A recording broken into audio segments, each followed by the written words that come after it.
محمد حارث په یو انټرویو کې ویلي دي چې کله زموږ ټیم د پېښور زلمی د پی اس ال نه دا ځل بهر شو پی اس ال 2025 نه چې کله زموږ ټیم بهر شو نو ما ته یو فین میسج وکړو چې وایي ته چولې خرڅوه مطلب وایي تاسو چولې خرڅوئ دا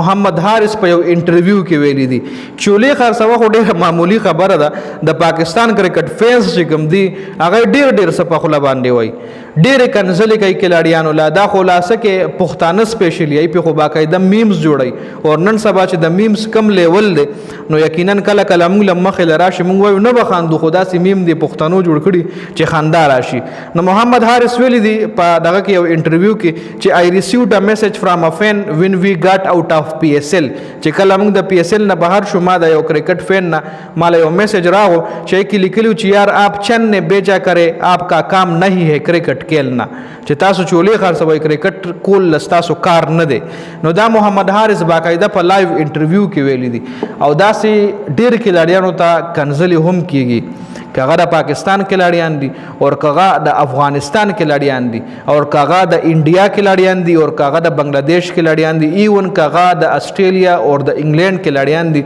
نو د اغه چې کم خلک ته يم چې کله کلاډي خراب پرفارمنس وکي نو هغه لا کنځلې کیږي هغه باندې میمز جوړيږي هغه د خلکو د خندا شي دغه ریسپیکټ کم شي دغه کلاډي په ګراوند کې ورپسې چغې واله کیږي خو د اغه ملکونو په نسبت باندې په پاکستان کې په انډیا کې بنگلاديش کې سریلانکا کې افغانستان کې د دې ملکونو کرکټ فینس چې کوم دي دا لګ ډیر زیات پرجوش دي دا لګ ډیر زیات جنوني فینس دي ځکه دوی نه برداشت کوي وروره کچره یو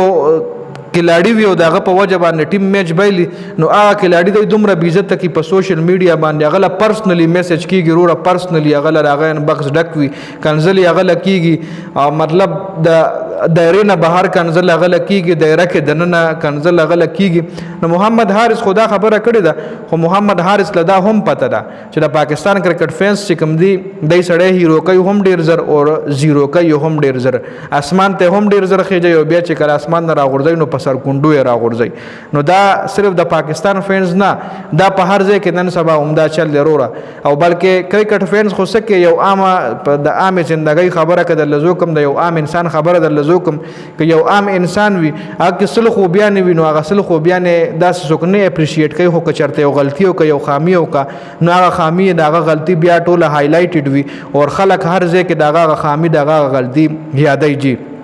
نو خیر دا سنیو کول پکار دا زموږ سټاران دي دای له ریسپیکټ ورکول دای ریسپیکټ کول دا مطلب موږ له پکار چې دای ریسپیکټ کو خیر دا محمد حارث د انټرویو حواله سره ما وی تاسو سره په ملک ډسکشن وکم تاسو دی حواله سره لري تاسو خپل قیمتي رائے موږ سره په کمنټ کې ضرور شریک کړئ د ویډیو کتلو زیاته مننه والسلام